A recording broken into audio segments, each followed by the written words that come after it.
Aproveite que você está de pé, abra sua Bíblia no Evangelho segundo escreveu São Mateus, capítulo de número 24. Mateus, capítulo de número 24, e vamos ler até o verso de número 3. Mateus, capítulo 24, até o verso de número 3. Enquanto você encontra, eu quero louvar a Deus por essa oportunidade de estar aqui.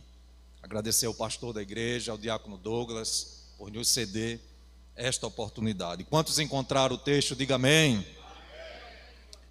E diz assim a palavra de Deus: E quando Jesus ia saindo do templo, aproximou-se dele os seus discípulos, para lhe mostrarem a estrutura do templo.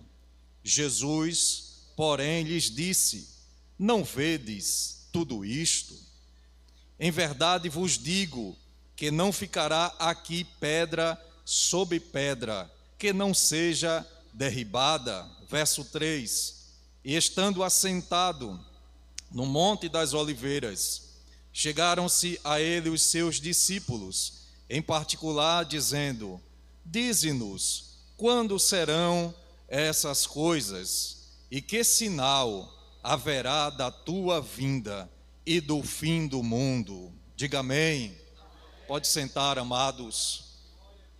Pode sentar em nome do Senhor Jesus. Meus amados, nós lemos um texto das Escrituras que fora registrado tanto por Mateus, como por Marcos e como por Lucas. Se você prestou atenção na leitura, Jesus está saindo do templo e percebe-se que de frente ao templo existia um monte chamado Monte das Oliveiras. Jesus estava naquele suntuoso templo. A história diz que aquele templo demorou cerca de 46 anos para ser construído e ornamentado por Herodes. Os discípulos ficaram impressionados com a grandeza daquele templo, como uma criança que recebe o seu presente que tanto estima, que tanto quer, e recebe do pai, ficam de boca aberta, abismado com aquele presente. Assim estavam os discípulos, abismados com tamanha construção. E ao sair daquele templo, Jesus chegando ao monte, os discípulos lhe fizeram 3 perguntas no versículo de número 3. E estas 3 perguntas nos dizem muito para esta noite. Preste atenção no verso de número 3. E estando assentado no Monte das Oliveiras, chegaram-se a ele os seus discípulos, em particular, dizendo: Dize-nos, quando serão essas coisas? E que sinal haverá da tua vinda e do fim do mundo? Somente Mateus, por iluminação e graça do Espírito Santo, registrou as 3 perguntas. Se você lê Marcos, Marcos registra 2. Se você lê Lucas, Lucas registra somente 2. Mas a iluminação e a clareza que o Espírito trouxe sobre a vida de Mateus traz a ele 3 perguntas, que é o que eu quero pregar aqui esta noite. A primeira é a seguinte: que sinal haverá? Dize-nos, quando serão essas coisas? A primeira pergunta Jesus responde a partir do verso de número 24, porque esta pergunta estava relacionada com o templo. Eles queriam saber quando é que aquele magnífico templo seria derribado, seria destruído. Um templo que demorou 46 anos para ser construído e em 3 dias seria derribado. A Bíblia diz, a história diz melhor, que no ano 70,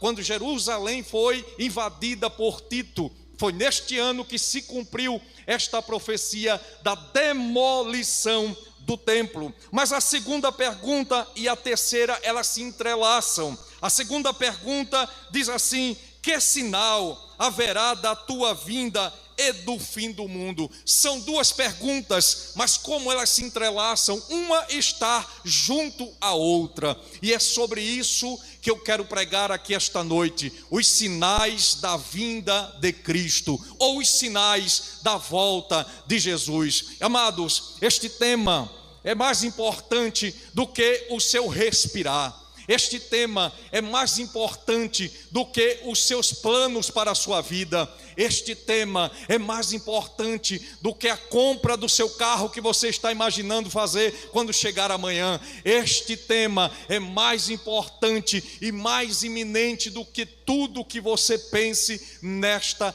vida. Este tema da volta de Jesus é a principal doutrina do Novo Testamento que serve para a igreja. É o basilar da fé de cada crente. Se eu vivo esta vida não pensando na volta do meu Senhor, do noivo que vem arrebatar esta igreja amada, eu vivo esta vida desatenta, eu vivo essa vida dissoluta. Eu preciso ter em mente um coração pegando fogo e uma alma viva, almejando a volta amada do meu Senhor e Salvador Jesus Cristo.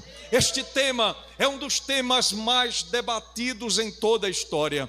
Este tema, existem pessoas que não creem nesta volta. Existem grupos que até creem, mas vivem como se nada fosse acontecer em nenhum dia. E existem aqueles que dataram até datas para a volta de Jesus. Mas o próprio Senhor disse que quanto a este dia, nem a hora, ninguém sabe, somente o Pai, para deixar-nos de alerta que este dia será um dia repentino. Este dia será um dia comum, em que você vai sair, vai levar o seu filho para a escola, em que você vai sair, vai trabalhar, em que você vai sair, vai ao médico, vai a uma consulta. Será um dia inesperado, será um dia que as pessoas estarão desapercebidas. E eu estava estudando e pensando: Senhor, como esta mensagem é tão importante, como este tema é tão iludido por muitas pessoas, mas é um tema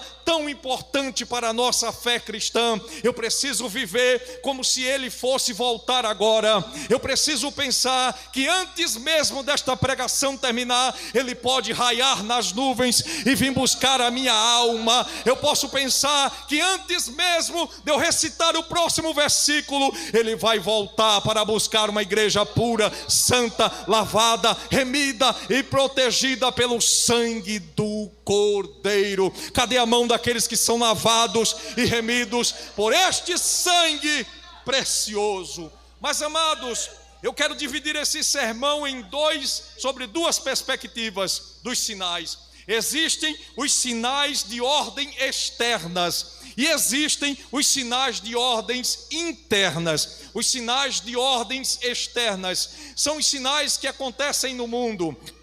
São os sinais que todo mundo vê.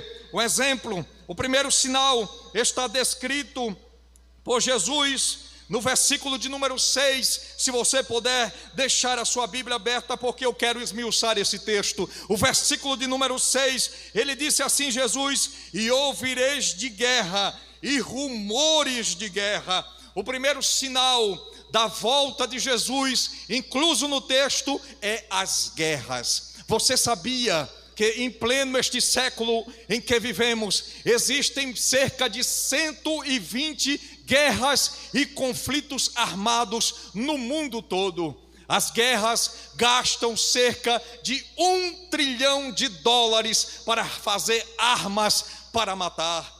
Nós estamos vendo somente a guerra da Ucrânia, a guerra da Rússia, mas o mundo está ensanguentado pelas guerras. São muitas as pessoas que morrem nas guerras. Na Primeira Guerra Mundial morreram cerca de 30 milhões de pessoas. Já na Segunda Guerra Mundial morreu cerca de 60 milhões de pessoas. Você não precisa ir tão longe, é só você olhar o seu bairro, é só você olhar a sua rua, é só você olhar a sua cidade, e você vai ver que o mundo está sangrando com as guerras. A violência urbana está desenfreada, e Jesus está dizendo: este é um sinal que eu estou voltando.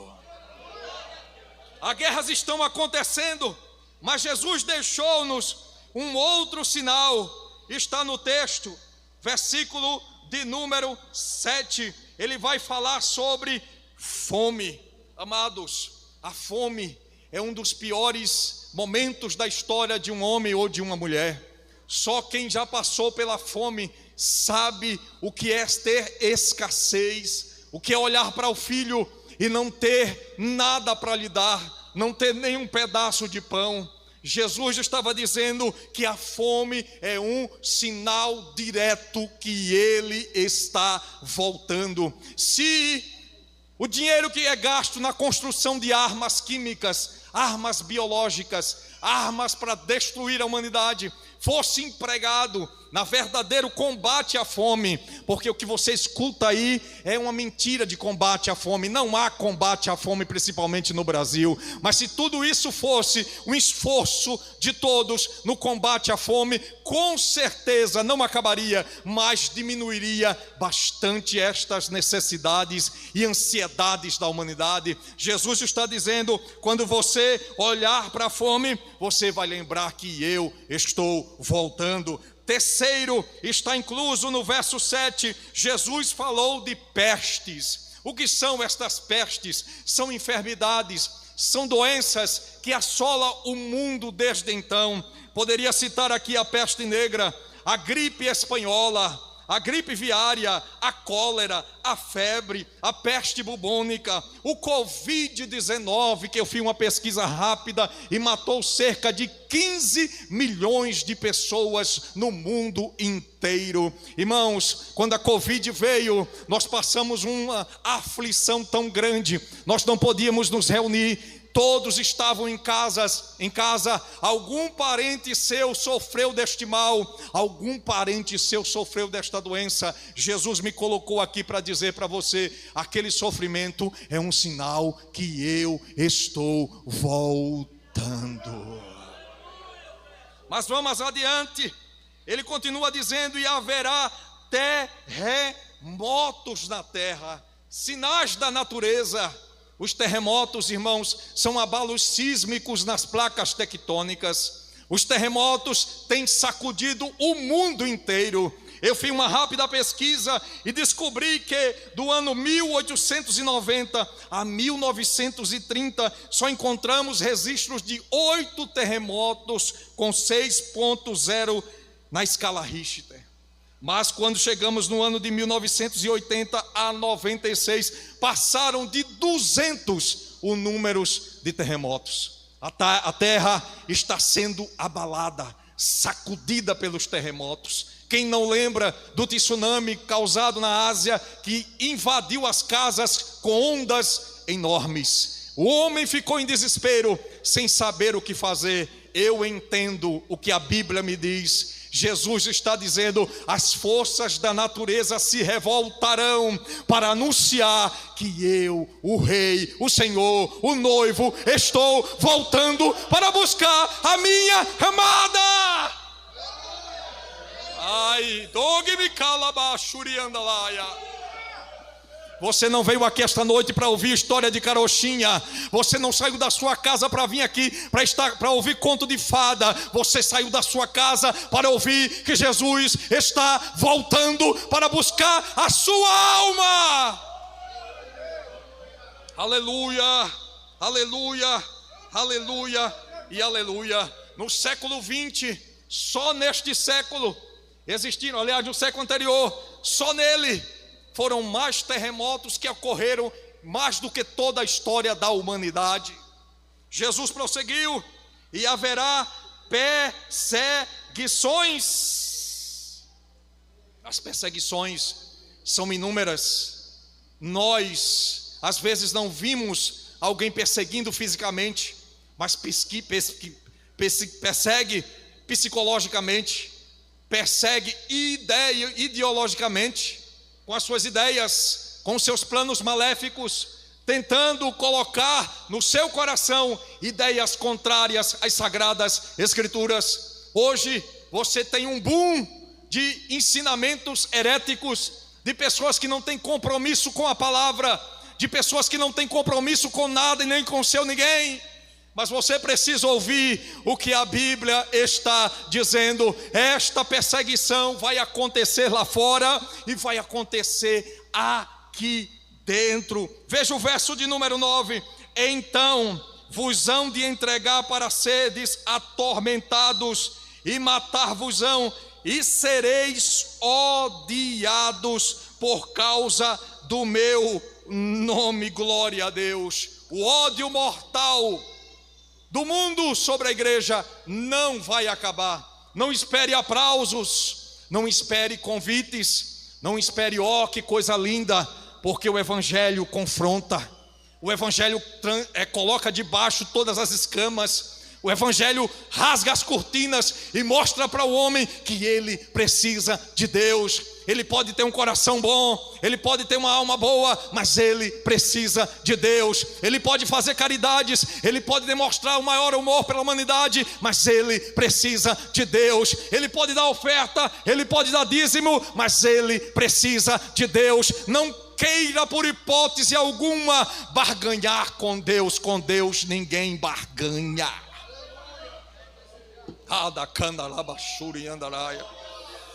Oh, aleluia.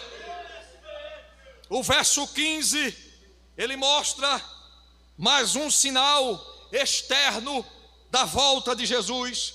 O verso 15 diz assim: quando, pois, virdes que a abominação das nações, da desolação de que falou o profeta Daniel, está no lugar santo, quem lê, entenda. O texto está fazendo alusão a Daniel capítulo 9, o versículo de número 27, que fala-nos a respeito do anticristo, o homem sem lei, o homem mau, a própria encarnação de Satanás, aquele que agirá com o poder de Satanás. Ele trará uma falsa paz de 3 anos e meio, e nos outros 3 anos e meio ele mostrará quem ele é, mostrará a sua cara. Mas eu tenho uma boa notícia para você: quando este sinal acontecer, você não vai ver, porque você não vai mais estar aqui. Porque antes que o anticristo se manifeste,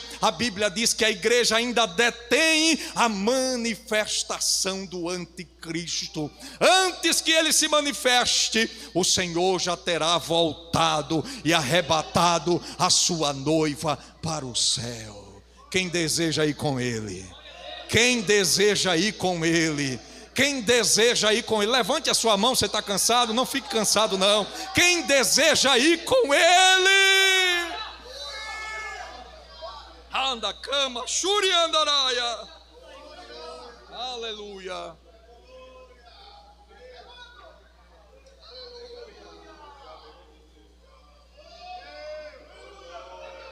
Aleluia. Agora existem os sinais de ordem interna. É sobre isso que eu quero me deleitar agora. Sinais de ordem interna.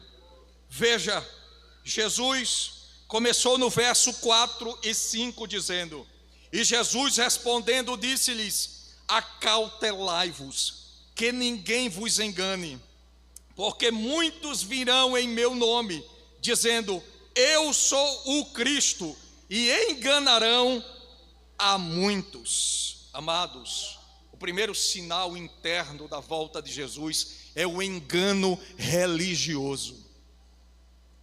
Existem muitas pessoas que estão engodadas, enganadas por líderes, por pseudos profetas, por falsos missionários. Estão no engodo da religião. Você sabia que a religião que mais cresce no mundo é o islamismo? O islamismo hoje tem cerca de 1.300.000 pessoas, aliás, 1.300.000 pessoas praticantes. E no Brasil também é uma das religiões que mais crescem. Todo dia existe alguém abrindo uma nova seita, existe alguém abrindo uma nova igreja, todo dia existe alguém formulando uma nova doutrina, todo dia existe alguém carecendo de algo novo para suprir as suas necessidades. Por estes dias eu ouvi alguém no podcast dizer que Adão e sua esposa Eva, ou melhor, Eva teve relações sexuais com a serpente. A loucura do homem querendo desvirtuar as sagradas escrituras está ensandecida. O mundo clama para atualizar a Bíblia, alterar os textos que falam contra o seu caráter, textos que falam contra a sua moral, textos que falam de princípios de ordem, da essência. Eles querem tirar das sagradas escrituras. Mas o Deus que manteve a sua palavra viva até os dias de hoje, o Deus que manteve a sua palavra viva até os dias de hoje, passou pela mão do catolicismo, passou pela mão das seitas, passou pela mão das religiões, mas Ele conservou a sua palavra inerrante, santa, poderosa e digna. Aí você pergunta, irmão, eu posso confiar nesta palavra? Você pode confiar com alma e espírito nesta palavra. Existe um hino que diz: eu sei que esta palavra é verdadeira, por isso espera, em Deus espera, porque esta palavra, ela tem o seu cumprimento cabal. O reflexo do engano religioso é a sequência da apostasia, outro sinal da volta de Jesus. O que é apostasia? Apostasia é o abandono total e completo da fé. Quando eu estava estudando isso aqui, eu lembrei de um jovem que começou comigo na igreja, e aquele jovem era uma bênção, e pregava, ensinava, era batizado, falava em línguas, mas depois ele ouviu um ensinamento herético e foi para uma dessas seitas aí. Hoje está perdido, hoje está sem rumo, hoje está sem direção. Eles procuram enganar-nos com perguntas sutis, com mensagens bonitas, que até você olha assim e diz: realmente a Bíblia diz isso, mas nem tudo que sai de lá a Bíblia diz. As interpretações errôneas fazem com que as pessoas se afastem cada dia de Deus. Antigamente você pensava, e até nós cantamos: não importa a igreja que tu és. Mas se você parar para pensar, se a pessoa frequentar uma igreja que não é igreja, um lugar que não é lugar, um local que não se prega a palavra, um local que só é cantoria, é hino de 6 às 8 horas da noite, ninguém prega, ninguém ensina, não há um norte, não há um rumo, não há uma direção, isto não é igreja. Você está, não pode te afastar das sagradas letras. Eu não estou falando da placa denominacional, não. Eu estou falando que o local aonde você está não pode te afastar das sagradas escrituras. Se ele te afasta, corra imediatamente, para você não correr o risco dos desvios doutrinários, coisas que infestam em muitas igrejas, e muitos teólogos caminham pelo caminho do liberalismo, onde tudo pode, onde tudo é aceitável. Outros caminham pelo caminho do misticismo, daquilo que você parece que é culto, mas não é, aonde está todo mundo vestido de branco, aonde está todo mundo batendo atabaque, e aquela loucura toda, aquele transe espiritual, e você pensa: que culto abençoado, amado, amada, isto não é culto. Paulo disse que o culto ele deve ser racional. Você precisa usar esta massa encefálica que Deus colocou na sua cabeça e dizer: o culto precisa ser racional. Eu saí da minha casa, não vim para conversar. Eu saí da minha casa, não vim para me distrair. Saí da minha casa, não foi em busca de entretenimento. Eu saí da minha casa e vim à igreja para adorar ao Rei que breve voltará.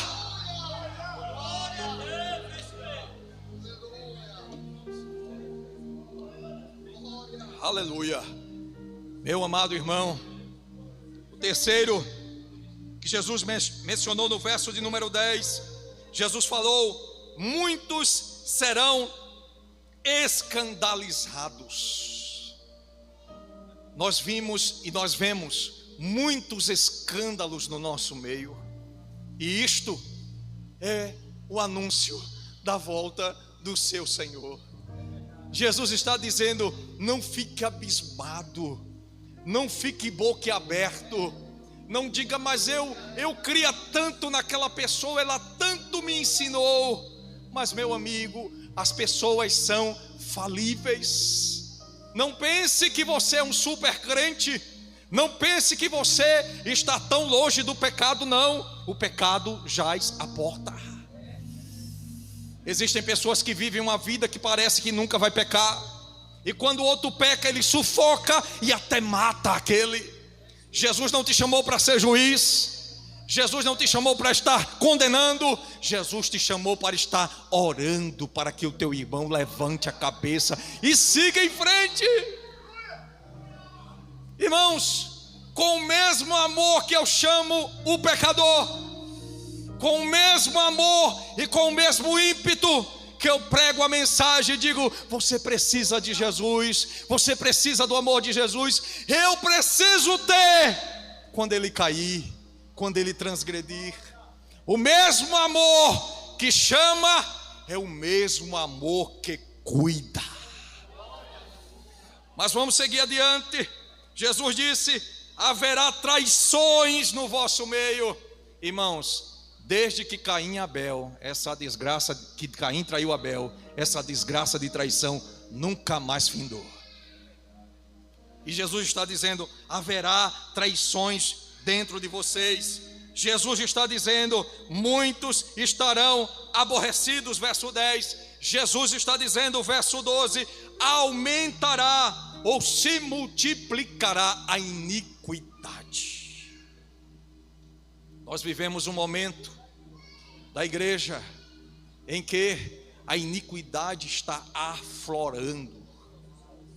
Os desejos, eles precisam serem freados pela palavra de Deus.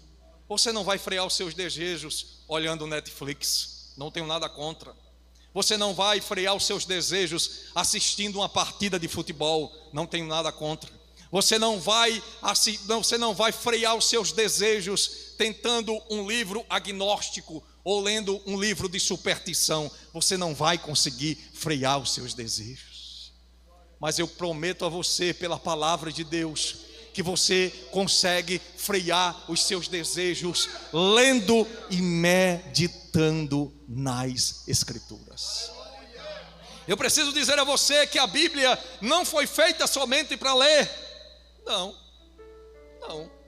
E nem muito menos para ser uma caixinha de surpresas, aonde você coloca lá, abre um texto e lê, e sempre os textos são maravilhosos, de bênção, de prosperidade. Não. A Bíblia foi feita para ler e para ser meditada. E nela medita dia e noite. É só a meditação, irmãos, que nos fará vencer a depravação moral. A depravação moral é um sinal também da volta de Jesus. Você pensa que Sodoma e Gomorra era pior do que nós? Não, somos nós que já ganhamos e ultrapassamos Sodoma e Gomorra. A devassidão está muito maior do que aqueles dias. Mas, irmãos, com certeza você está orando e dizendo a Deus: tenha tolerância, Senhor. Tenha tolerância, Senhor. Se você não está orando, ore em sua casa, em seu lar. Tenha tolerância, Senhor. Porque há muitas pessoas que precisam serem alcançadas pela tua palavra. Tenha misericórdia, Senhor. Seja um Moisés da vida, aleluia, seja um Abraão da vida, e diga: Senhor, se ainda tiver 50 lá, Senhor, tenha misericórdia. Se ainda tiver 30, Senhor, tenha misericórdia. Se ainda tiver alguém, Senhor, tenha misericórdia. Aleluia. O verso 12 nos revela: e por se multiplicar a iniquidade, o amor de muitos se esfriará.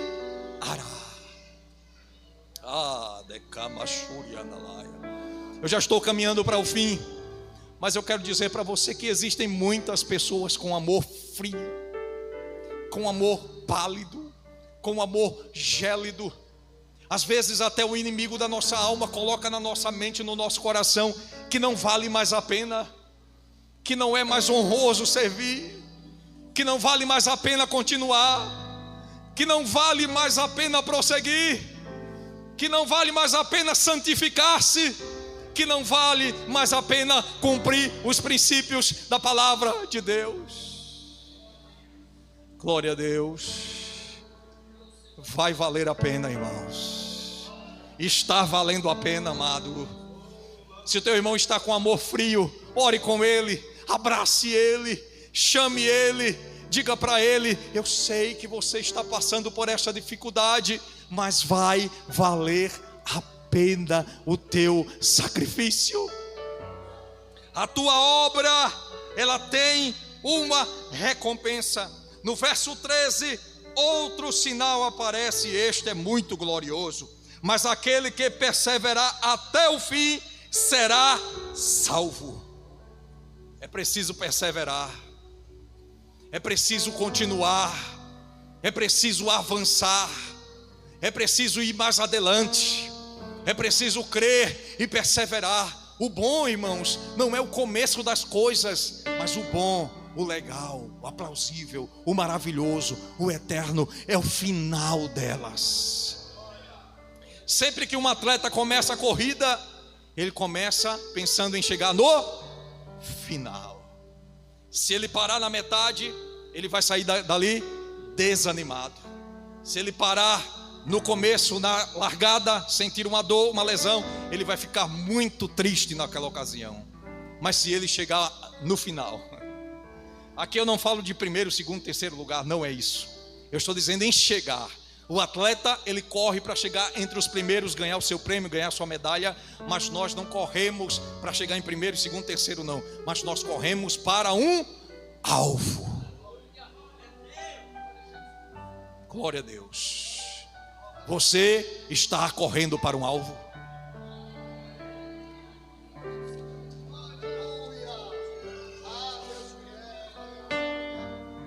Deixa eu te fazer uma pergunta retórica de novo. Você está correndo para o alvo? Quem tem sido o nosso alvo? O nosso alvo tem sido as prosperidades deste mundo? O nosso alvo tem sido aquilo que o dinheiro pode proporcionar? O nosso alvo não pode ser isso, porque a Bíblia diz que aqui a traça rói, o ferrugem corrói e tudo se acaba. Ainda hoje eu estava vendo uma foto de alguém que foi sepultado e alguém colocou uma frase lá dizendo: aqui acaba a riqueza, aqui acaba o orgulho, aqui acaba a prosperidade, aqui acaba isso. Aleluia, aleluia. Existe uma história de Alexandre Grande, que quando ele foi sepultado, ele pediu para que o sepultasse com a mão para o lado de fora, dizendo que quando ele morreu, ele não levou nada daquilo que ele conquistou. Isso daqui vai ficar. Mas Jesus, irmãos, quer saber o que é que você pensa sobre ele. Vocês estão lembrados que Jesus chegou para os discípulos e disse: o que vocês pensam sobre mim? Senhor, aí fora estão dizendo que o Senhor é Jeremias, que o Senhor é um dos profetas. Aí Jesus olhou para eles e disse: mas vocês, o que é que vocês pensam de mim? Lá fora pode falar o que for, mas vocês, o que é que vocês pensam de mim? Aí Pedro tomou a palavra e disse: Senhor, eu sei que tu és o Cristo vindo de Deus. Esta certeza, ela deve estar incutida na nossa alma. Esta certeza, irmãos, ela deve estar impregnada em nosso coração. Esta certeza, ela deve sair dessas portas deste templo e chegar na sua casa, chegar no seu trabalho, chegar na sua faculdade, chegar na sua escola, e você dizer assim: eu creio que tu és o Cristo de Deus. Ai, como a chia na bacanta lavar. Eu vou encerrar com o último sinal, versículo 27 e 28. Porque assim como um relâmpago sai do oriente e se mostra ao ocidente, assim será a vinda do Senhor. Glória a Deus, assim será a vinda do Filho do Homem. O apóstolo São Paulo, no capítulo de número 15, versículo 51 da primeira carta aos Coríntios, ele diz que vai ser num abrir e fechar de olhos, vai ser num piscar de olhos. Você pode medir quantos milésimos de segundo é um piscar de olhos? Vai ser repentina, vai ser muito rápida, vai ser o mesmo Senhor. Eu quero ler esse texto aqui, é muito bom esse texto. Atos capítulo 1 e o versículo de número 11. Não se apresse em sair da presença do Senhor. A Bíblia diz assim: os quais lhes disseram: varões galileus, por que estáis olhando para o céu? Esse mesmo Jesus, que dentre vós foi recebido em cima nos céus, há de vir,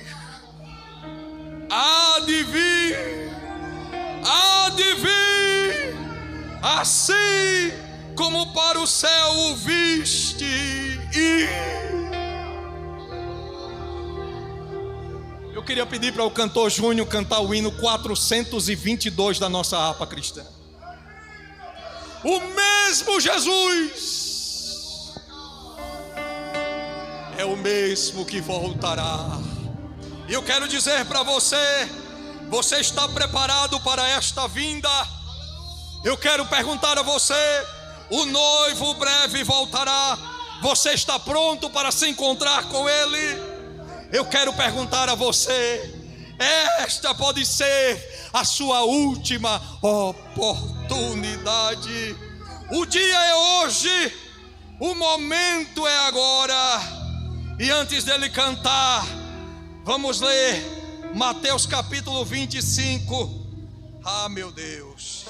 Mateus capítulo 25 e o versículo 34, que diz assim: então dirá o rei aos que estiverem à sua direita: vinde, benditos de meu Pai, possuí por herança o reino que vos está preparado desde a fundação do mundo.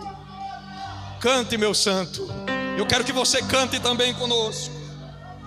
No céu não entra pecado, fadiga, tristeza e nem dor. Não há coração quebrantado, pois todos são cheios de amor. As nuvens da vida terrestre, você pode ficar de pé, não podem a glória ofuscar. Fique de pé e cante bem forte. No reino de gozo celeste, que Deus, a igreja canta, quem espera, irei eu. Aleluia. Quem vai para esta linda cidade? Me dará quem um vai para esta linda cidade? Levante a mão para o céu e diga: eu vou. E de sempre louvar. No céu tenho muitas saudades da glória que há de ver. Oh, que gozo vou ter quando ouvir meu Senhor rodeados de grande esplendor. Pagar não é necessário, a casa quem há de ter é meu eternal vestuário. No céu nunca vai se romper. Cante! Jamais verei em pobreza, aflito no meu santo lar. Ali há bastante riqueza. Só quem vai, canta!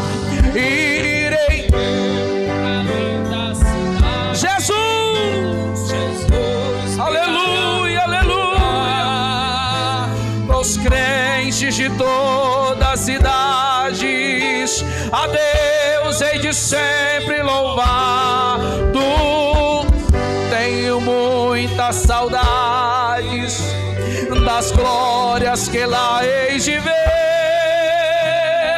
Oh, que gozo vou ter quando ouvir meu Senhor rodeado, aleluia, no céu. No céu o luto é banido, enterros não hão de passar, aleluia. Sepulcros jamais são erguidos, lá mortos não vão encontrar. Os velhos serão transformados, mudados nós vamos ficar. Quais astros por Deus, aleluia.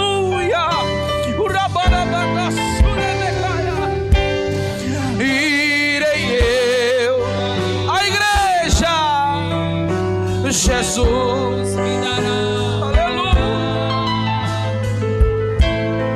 aleluia. A Deus eu de sempre louvar. Do céu tenho muitas saudades,